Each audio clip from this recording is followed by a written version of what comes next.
Rouge's consistent reduction to her body proportions and unnecessary cover-ups are directly correlated to the stalemate that her character currently finds itself in. From Seductress of the Night to Co-worker of the Day, her assets were the foundation of her character and helped establish the role she played so well as soon as she hit the scene. Until they didn't. It's time to address the problem with this Bat's wardrobe-induced identity crisis. Rouge the Bat was introduced to fans back in the summer of 2001 with the release of Sonic Adventure 2 for the Sega Dreamcast. Both her and co-star Shadow the Hedgehog gave players something to look forward to, as these two were the newest additions into the lore, spurring up questions and theories about who they were and what their allegiance to Dr. Eggman was. Their designs were striking, with personality seemingly coming alive through clothes, or lack thereof, facial expressions, and posturing.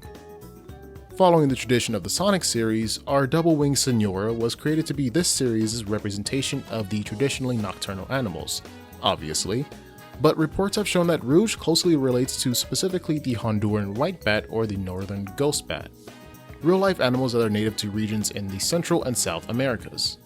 In particular, northern ghost bats have the yellow pigmented ears and typically larger breast areas when compared to their Honduran counterparts, but what's important is how this all translates over to Rouge's design philosophy. Originally being based off of real-life celebrities like Jennifer Lopez in movies such as Out of Sight and Blood of Wine, fictional characters such as Carmen Sandiego, and other historical depictions of the femme fatale archetype, Rouge the Bat is meant to embody this, usually, curvaceous Latin American woman with a penchant for danger and the ability to enchant men as a means to get the job done. The unsuspecting woman with an alluring or magnetic voice and hard-to-miss assets that no men would expect to have ulterior motives, getting in and out before they can know whatever hit them. She leans into this same idea as early as her debut game. Eggman and Shadow ask little to no questions about how the Bat was able to sneak her way onto the Ark, as the only thing they see is someone that has a means to their end goal. It's a blink and you'll miss it moment, but Rouge even straight up tells them that her looks are often the reason why misconceptions are formed about her.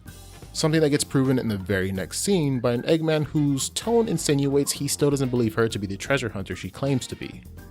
While this could be chalked up to the Doctor's skepticism on her true identity, he's now been in 3 different scenarios with her where the conversation topic is around stealing jewels, but Rouge has only shown herself to be capable in one back on the Ark when she handed over the Blue Emerald.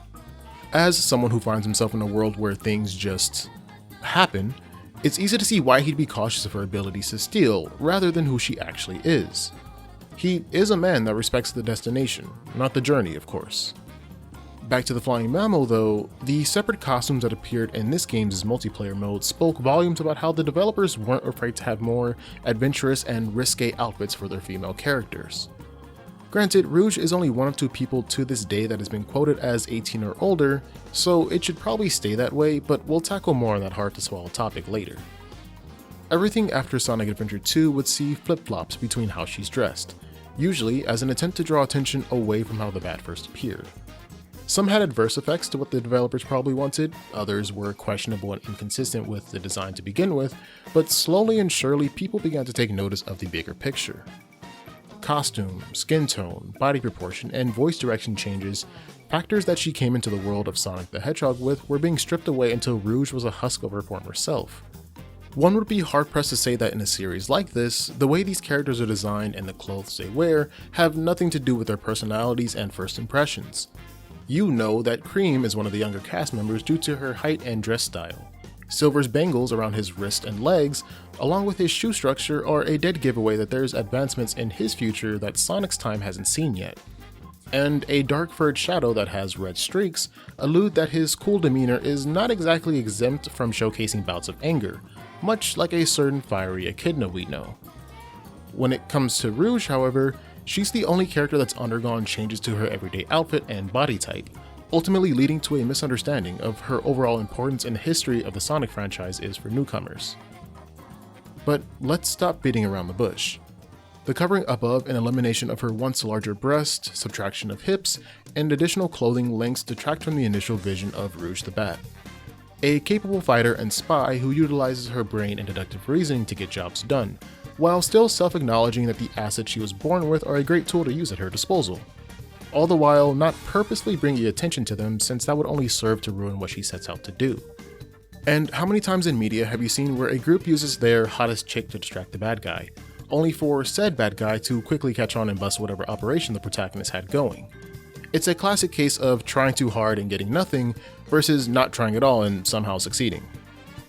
When you take away the things that make the femme fatale femme in this case, you take away what the original point of the archetype was. Remember when I said earlier that we'd have to tackle a hard conversation? Yeah, this is it, so I'll try my best to do it as gracefully as possible. Back during her debut, Rouge could have easily possessed any build her creators wanted, and what they wanted just so happened to be an age-old depiction of a woman that's seductive, cunning, curvaceous, and always has a plan no matter what. Was Rouge the product of Hollywood's late 90s to early 2000s model example of popular Latin American actresses? 1000%. However, for players engaging with Sonic Adventure 2 for the first time, they saw a mysterious new individual that was able to rival the burliest member of Team Sonic. Her extra assets were of no less importance, yet still secondary to the badassery she exuded. So, what happened after this? The Sonic series has had a problem with the homogenization of all their characters, but namely female heroes in this instance. Most of them have similar body types, skin tones, etc., typically resulting in petite waist, maybe being shorter than most of their male counterparts, and soft-spoken. This, ironically, leads to a complete lack of diversity and representation within this franchise. Women naturally come in all sorts of shapes, sizes, and pigments, so when you bit by bit take away those tangible evidence factors, your characters start to meld together into this amalgamation of sameness, especially when members of that older cast have colorways similar to one another. Sure, their personalities can break through this mold you've now put them into, but when those same attributes have been watered down immensely over the past decade plus, how are people new to things around here supposed to believe that there's any real difference between these characters? Arguments can and have been made that the Sonic franchise is a kid's one, and therefore shouldn't focus on the over-sexualization of its characters. I agree with this take.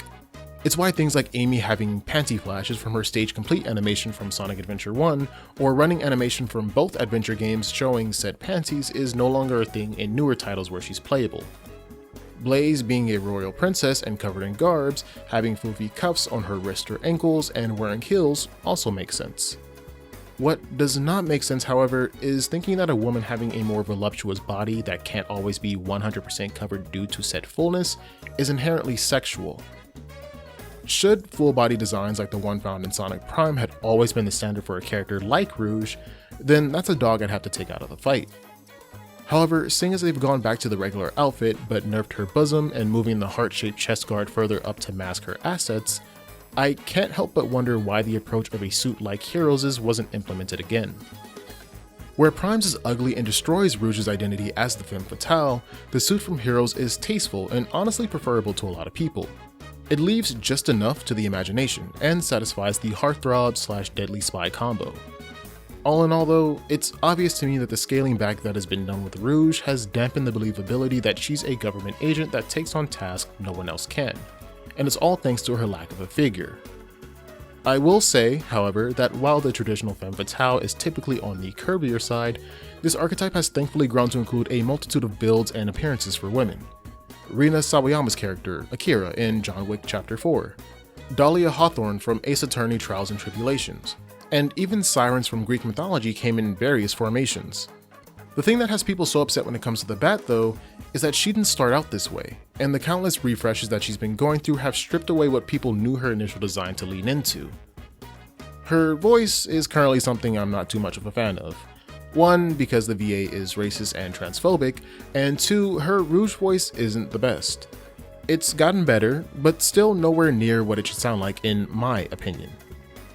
I also very quickly want to tap back into the whole skin tone thing because Rouge, Knuckles, and Shadow have lost most of their muzzle pigment, and it's like, what the hell? Fuck the 3D render debate. This is my render debate because every one of these characters are so obviously coded to be more ethnic than characters like a Sonic or Amy, and to see all that disappear in what feels like almost instantly puts a bad taste in my mouth, but maybe I'm tweaking. If you disagree, that's okay. You're wrong, but it's okay to be that sometimes. Rouge's consistent reduction to her body proportions and unnecessary cover-ups are directly correlated to the stalemate that her character currently finds itself in.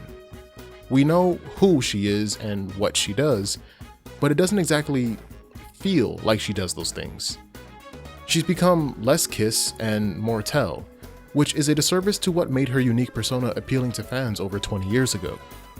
But maybe this is a non-issue, that I'm exaggerating. Do you think the censorship of Rouge's body has ruined her identity, or was it time for a change?